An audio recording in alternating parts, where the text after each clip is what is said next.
What if I told you that offlane Leshrac is one of the key heroes that gave me 1000 MMR in a month? Obviously, it was not only Leshrac. I played a lot of Dota, I got coached, but I can say without a doubt that Leshrac is one of the strongest heroes of the patch. For instance, let's start with this March replay, where he is 12k gold behind as Leshrac. His laning stage was bad. In fact, every lane lost on the Dire side and they are 12k gold behind at 20 minutes. Usually, this would be a completely lost game, and if a hero can somehow come back from something so terrible, usually it's not going to be your offlane, right? Not if you play offlane Leshrac. Watch what happens when Void Spirit goes for a seemingly totally okay overextension considering the state of the game.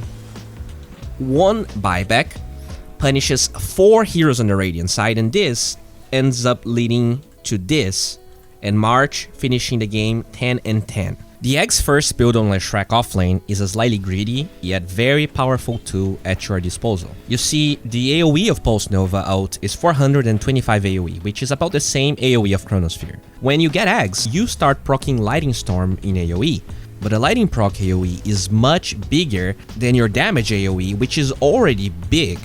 This means that you can chase people down really easily.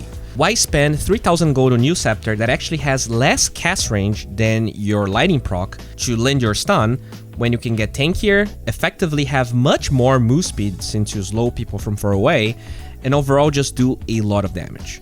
This is why the item is so good. You can just run at people and wear them down. It is brain dead, and that's why it's broken. That's why you can get a lot of MMR using this. That said, this is not the only build you can go, and honestly should go. Against drafts with too much control or too much burst, Greaves or Pipe can be great additions to your team.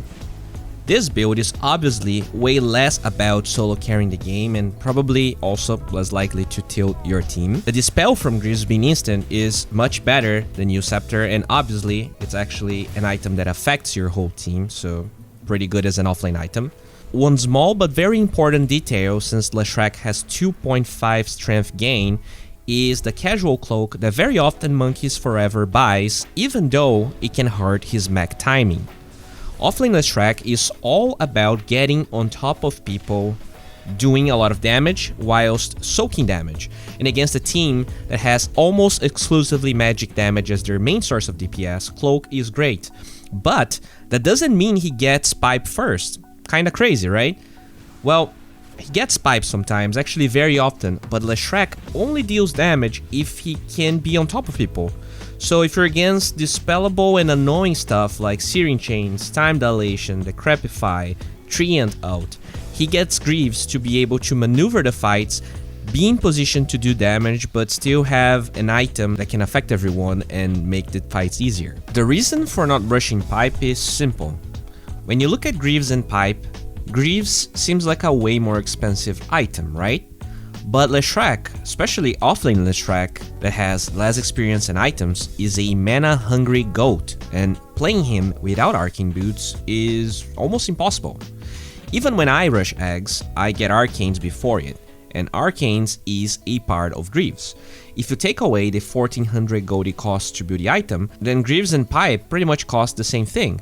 The difference is, Mech costs almost the same as Hood and is without a doubt a more impactful item than Hood, because it's a team item. Pipe can be great sometimes, but remember that if you cannot get on top of people, your hero is almost useless. And Greaves not only helps with your mana, but also can help you get on top of people. Alright, so let's actually see why Leshrac is so good. He has a 55% win rate in 7k plus games. March has a 62% win rate playing the hero, and the first thing I can say besides being a god in teamfights is that Leshrac forces buildings like no other hero. Even if he loses his lane, he is always going to be a threat to towers, and even if you get trashed, he will always be able to get real estate back whenever you win a fight. One thing that I learned from Monkeys is display. Once you get your level 6 and the laning stage is almost over, it is common that you will have a shot at taking a tower with Edict, and the enemy will probably respawn with Glyph and a TP to that tower. Very frequently, what Monkeys does if he doesn't have more supports in the area is just walk to the mid lane and do the same thing. Not only he knows that Glyph is now on cooldown, he also knows that someone cannot TP there, but when you do this move, even if the enemy has a vision of you doing this, the tower will attack as you try to get into the tree area, so it's actually much safer than it looks. If the tower attacks you, they probably have vision, they're probably foreseeing you, just be careful. Your job as offlane Lash is to get bot and mid tower before the 15-minute mark, whilst at the same time, defending your mid and offlane towers. Your hero is supposed to force rotations and overall just be a piece of shit that the enemy is forced to spend a lot of heroes to deal with. In fact, March's game is a great showing of this mentality. Even though he's rushing eggs, something that I said was a greedy build, especially since he doesn't even get arcanes, it doesn't mean he's like stacking for himself or jungling. Watch March almost solo killing a level 8 Monkey King that gets Jingle stacks on him even though he's 2 levels behind. After that, he just goes for the exact same move, this time with more people, eventually forcing Void Spirit to be there up to the point that the tower falls. Then, he just goes mid, tries to defend the tower and take the tower. The good thing about this is that your playstyle is actually really simple to internalize. You should only care about defending your safe lane tower if you completely ran over the game, because you're better off using the aggression on your safe lane tower to take other towers. Like, you actually teamfight pretty well, but you just take towers so easily and you have nothing to lose when you go for a play like this. When you TP, things get way more complicated. So, you know, if you actually won the laning stage and you're really strong, yeah, sure, go for that if the towers are already down. But in my experience playing this hero, and what I see most high MMR players do is just actually force the towers that I talked about. To wrap things up, let's finish this by talking about the skill build. You want to start with Split Earth always. Level 1 Edict is trash, and even if you think you can get a kill with it, it's such a bad skill in lane, and your right click damage is so bad that you might get punished even after getting first blood, because you will struggle to get range creeps. Split Earth lets you secure range creeps, it allows you to stun after your support stuns. It's just a great ability. At level 3, some lanes ask for level 2 Edict. Jugger is one hero you have to look out for. You will rarely hit Split Earth on him, and if he runs at you, W is a good way to dissuade him from keeping the aggression. After that, you want to max Edict, and in case you're rushing eggs, you want to start leveling up Lightning Storm whilst keeping stun at level 2. That March replay is an exception of the exception because he's against 5 melee heroes. In general, you don't want to max stun if you're going for eggs, but you do want to max it if you're going Greaves or Pipe.